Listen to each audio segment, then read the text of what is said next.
कहानी की शुरुआत होती है टोक्यो में, जहां पुलिस एक क्रिमिनल के पीछे पड़ी हुई थी जिसके पोस्टर्स पूरे शहर में लगे थे। वो क्रिमिनल भागता हुआ एक गाड़ी में घुसा और एक लड़की के सर पर बंदूक रखकर उसे गोली मारने की धमकी देने लगा। तभी अचानक उसकी छाती में जबरदस्त दर्द हो गया और कुछ ही पलों में दिल के दौरे से उसकी मौत हो गई। फिर अगले दिन विदेश मंत्री अपने ऑफिस से बाहर निकला तो कई पत्रकारों ने उसे घेर लिया, पर इससे पहले कि वो कुछ कहता उसे भी अचानक दिल का दौरा पड़ गया। वहीं दूसरी ओर एक अपराधी जिस पर कत्ल का इल्जाम था उसे सबूत न होने पर छोड़ दिया गया, पर जैसे ही वो बरी होकर कोर्ट से बाहर निकला वो भी दिल के दौरे से मारा गया। अगले कुछ दिनों में बहुत सारे अपराधी यूं ही हार्ट अटैक से मरने लगे और कुछ तो जेल के अंदर ही मर गए। जल्द ही पुलिस और मीडिया को समझ आ गया कि ये महज इत्तेफाक तो नहीं हो सकता। इसके पीछे जिसका भी हाथ था उसे कीरा नाम से बुलाया जाने लगा, जिसका मतलब है किलर। कुछ लोग तो कीरा के साथ थे क्योंकि क्रिमिनल्स के मरने से देश में जुर्म कम ही तो हो रहा था, पर कुछ लोगों का कहना था कि किसी भी इंसान को भगवान के काम में दखल देने का कोई हक नहीं है। कुछ धार्मिक लोगों का मानना था कि इसके पीछे खुद भगवान का ही हाथ है और वो पापियों को सजा देकर धर्म की रक्षा कर रहे हैं। खैर, एक रात खबर आई कि एक आदमी ने बैंक में घुसकर वहां काम करने वाले लोगों को बंदी बना लिया है। जब लाइट नाम के लड़के ने ये खबर देखी तो उसने तुरंत अपनी किताब निकाली और उस पर अपराधी का नाम लिख दिया।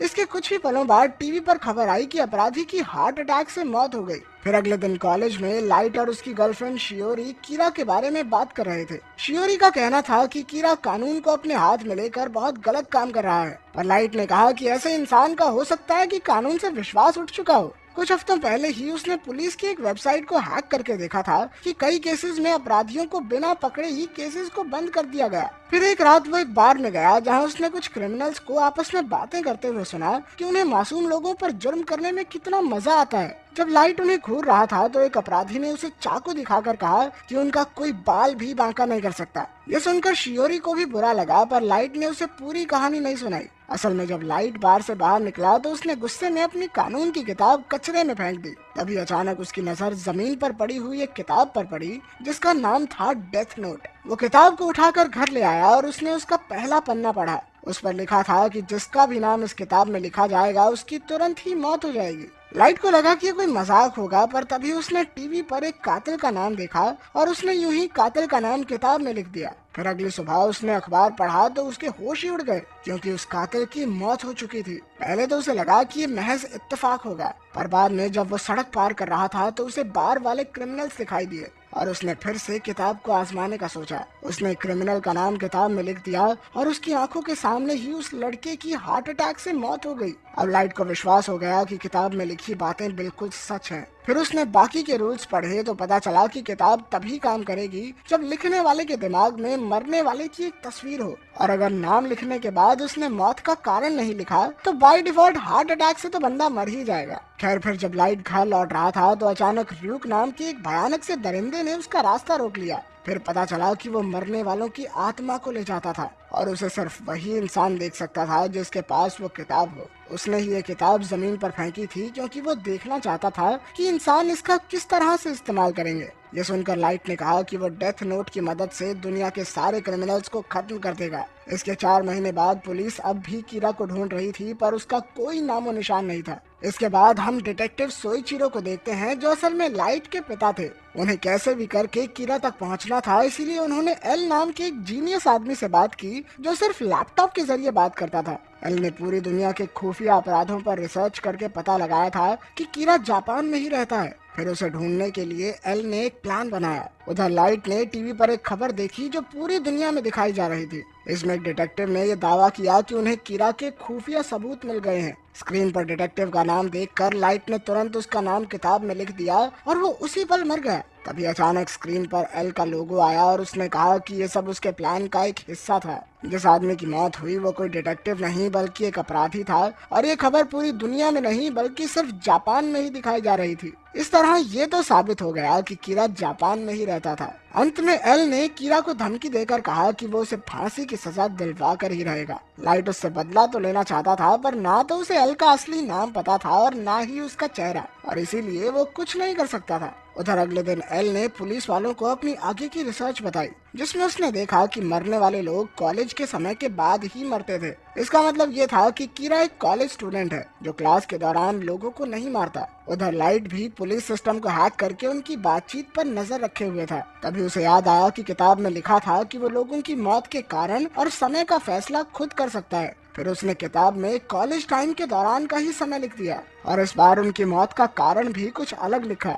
अगले दिन जब दिन में भी लोग मरने लगे तो एल को समझ आ गया कि कोई तो कीरा तक उनकी बातें पहुंचा रहा है। अब एल ने सभी पुलिस वालों और उनके परिवार पर नजर रखनी शुरू कर दी। कुछ दिन बाद लाइट र्यूक के साथ कहीं जा रहा था कि उसे एहसास हुआ कि कोई उनका पीछा कर रहा है। र्यूक ने बताया कि ये आदमी 2 दिन से उसका पीछा कर रहा है। कुछ देर बाद लाइट और शियोरी एक बस में बैठे और ये आदमी उनके पीछे बैठ गया। लाइट ने तुरंत उससे पूछा कि वो उसका पीछा क्यों कर रहा है, पर उस आदमी ने इस बात से साफ इनकार कर दिया। तभी अचानक एक आदमी बस में घुसा और उसने बस को हाईजैक कर लिया। लाइट ने देखा कि ये वही अपराधी था जो कुछ दिन पहले जेल से भागा था। लाइट ने तुरंत उसका नाम एक कागज पर लिख दिया। इधर पीछे बैठे आदमी ने कहा कि उसे डरने की कोई जरूरत नहीं है क्योंकि वो FBI से है। उसने लाइट को अपना बैज दिखाया और पता चला कि उसका नाम राय था। तभी अचानक अपराधी ने लाइट के हाथ से कागज छीन लिया तो पता चला कि ये डेथ नोट का ही कागज था। कागज को छूते ही उसे र्यूक दिखाई देने लगा और उसने डर के मारे बंदूक चला दी, पर र्यूक को कुछ नहीं हुआ और अपराधी बस से कूद गया। अचानक वो एक गाड़ी से टकरा गया और उसकी मौके पर ही मौत हो गई। असल में ये सब वैसा ही हुआ था जैसा लाइट ने उस कागज में लिखा था। अब लाइट को ये पता चल चुका था कि पुलिस उस आदमी को ढूंढ रही है जो अंदर की खुफिया जानकारी बाहर पहुंचा रहा है। लाइट राय को मारना चाहता था, लेकिन इसका इल्जाम उस पर लगने का काफी खतरा था, इसीलिए उसने इस केस से जुड़े सभी FBI ऑफिसर्स को ढूंढना शुरू कर दिया। उधर राय अपनी पत्नी नायोमी से मिला और कहा कि वो आज बाहर नहीं जा पाएंगे। इसके बाद राय वहाँ से निकल गया तो नायोमी को उस पर शक हुआ और वो भी उसका पीछा करने लगी। जब राय ट्रेन में घुसा तो नायोमी ने देखा कि उसने एक एनवेलोप निकाला जिसमें कुछ कागज और एक रेडियो था। तब लाइट ने दूसरे डब्बे से अपनी आवाज बदलकर राय से कीड़ा बनकर बात की। जब राय ने उसे ये साबित करने को कहा तो लाइट ने राय के साथ बैठे हुए आदमी को मार डाला क्योंकि वो भी एक क्रिमिनल था। फिर लाइट ने राय को धमकी दी कि अगर तुमने मेरी बात नहीं मानी तो मैं ट्रेन में मौजूद हर एक इंसान को मार डालूंगा। आखिरकार राय ने लाइट के कहे मुताबिक अपने लैपटॉप से इस केस के सभी FBI एजेंट्स के नाम निकाले और उनकी तस्वीर देखते हुए उनके नाम कागज पर लिख दिए। उसी पल से सभी FBI एजेंट्स एक एक करके मरने लगे। इधर जैसे ही राय ट्रेन से निकला तो उसे भी दिल का दौरा पड़ गया। तभी नायोमी दौड़कर उसके पास आई, पर बहुत देर हो चुकी थी। अंदर लाइट ने मुस्कुराते हुए वो कागज उठाए और पता चला कि ये डेथ नोट के ही कागज थे। उधर पुलिस स्टेशन में सोइचिरो ने सबको बताया कि कीरा उनके एजेंट्स को मारने लगा है। सबकी जान खतरे में थी, इसीलिए सोइचिरो ने सबको बिना सवाल पूछे नौकरी छोड़कर जाने का मौका दिया। ज्यादातर लोग बाहर चले गए और कुछ ही ऑफिसर्स सोइचिरो की मदद करने के लिए रुके। अब मामला बहुत गंभीर था, इसीलिए उन्होंने असलियत में एल से मिलने का फैसला किया। जब वो एल से मिले तो एल तो एक जवान सा लड़का निकला। एल ने बताया कि कीरा अपनी मर्जी से लोगों के मरने का समय और कारण तय करता है, पर इसके लिए उसे लोगों का नाम पता होना चाहिए। इसीलिए अब से एल ने सबको कोड नेम्स इस्तेमाल करने को कहा। फिर एल ने ट्रेन स्टेशन का कैमरा देखा तो उसमें राय मरने से पहले किसी की तरफ इशारा कर रहा था। फिर उसने सभी पुलिस वालों के परिवारों पर 1 हफ्ता नजर रखने का फैसला किया। साथ ही हमें पता चला कि नायोमी भी FBI में ही थी और उसने एक समय पर एल के लिए भी काम किया था। वो अपने पति की मौत का बदला चाहती थी, इसीलिए वो खुद छानबीन में जुट गई। जल्द ही उसे बस ड्राइवर से उस दिन बस में हुई घटना के बारे में पता चला। अंत में वो लाइट से मिलने उसके कॉलेज गई, पर लाइट ने कहा कि वो इसके बारे में कुछ नहीं जानता, मगर नायोमी को फिर भी उस पर शक था। जब लाइट घर लौटा तो उसने देखा कि उसने दरवाजे में जो पेंसिल का टुकड़ा लगाया था वो जमीन पर था, यानी कोई तो उसके घर में घुसा है। बाद में उसने र्यूक से कहा कि शायद कोई उसके कमरे से छेड़छाड़ करने गया है। ये बात सच थी क्योंकि एल और पुलिस वाले CCTV कैमरास से उस पर नजर रखे हुए थे। पहले कुछ दिन तो सब ठीक रहा, पर एक दिन एक अपराधी की मौत हो गई और उस वक्त लाइट अपने कमरे में ही था। यह देखकर सोइचिरो ने कहा कि उसका बेटा बिल्कुल बेकसूर है, पर एल ने कहा कि कीरा अपनी मर्जी से मौत का समय तय कर सकता है। कुछ दिन बाद लाइट अपने कमरे में चिप्स खा रहा था कि तभी टीवी पर खबर आई कि एक और अपराधी दिल के दौरे से मारा गया। आखिरकार ये साबित हो गया कि लाइट ने कुछ नहीं किया और मजबूरन एल को उसके कमरे से कैमरास हटवाने पड़े। बाद में लाइट ने र्यूक को बताया कि उसने चिप्स के पैकेट में कागज छुपाकर इस काम को अंजाम दिया। उधर नायोमी ने एल को फोन करके कहा कि उसके पास कीरा के खिलाफ सबूत है। इधर लाइट शाओरी से मिलने एक आर्ट गैलरी में पहुंचा, पर शाओरी तो नायोमी के कब्जे में थी। नायोमी ने लाइट से कहा कि उसे कबूल करना होगा कि वही कीरा है, पर लाइट इस बात से इनकार करता रहा। तब नायोमी ने उसे अपना असली नाम बताया ताकि लाइट उसे मारने की कोशिश करे और ये साबित हो जाए कि असल में वही कीरा है। तभी लाइट ने अपना पेन निकाला और एल ये सब कैमरा से देख रहा था। जल्द ही पुलिस आ गई और शाओरी लाइट की तरफ भागी। इस चक्कर में नायोमी ने लाइट की जगह शाओरी पर गोली चला दी और उस बेचारी की मौके पर ही मौत हो गई। इस जुर्म के पछतावे में नायोमी भी जिंदा नहीं बच पाई और वो भी मारी गई। बाद में रियुक ने जब लाइट से बात की तो पता चला कि वो तो बिल्कुल भी दुखी नहीं था, बल्कि ये सब तो उसके प्लान का हिस्सा था ताकि उसका नाम केस से पूरी तरह हट जाए। असल में लाइट उस चर्च में गया था जहाँ राय और नायोमी की शादी हुई थी। वहाँ से उसने नायोमी का असली नाम पता लगाया और फिर उसने अपनी मर्जी से उससे ये सारे काम करवाए। ऐसे पत्थर दिल इंसान को देखकर तो रियुक भी हैरान हो गया।